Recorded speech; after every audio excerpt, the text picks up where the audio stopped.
Вчера имавме исто случај со едно дете, 10-годишно дете, кој избегало од дома, бидејќи детето живее само со баба. Бабата нема некоја контрола врз тоа дете и тоа избегало од дома, отишло низ гостиварските села.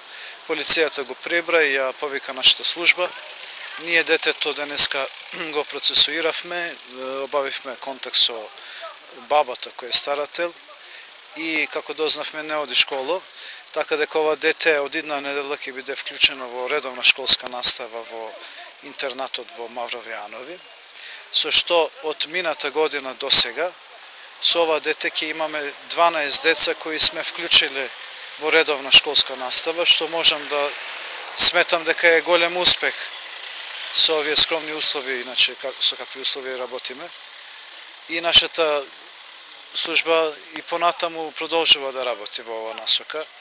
Исто така и граѓаните се повикани да помагаат, да не информираат или да соработуваат со нас, и невладени организации и сите останати кои можат да допринесат овие деца да бидат еден ден граѓани на ова држава кои ќе бидат школувани, кои ќе допринесат на опште добро на нашата заедница.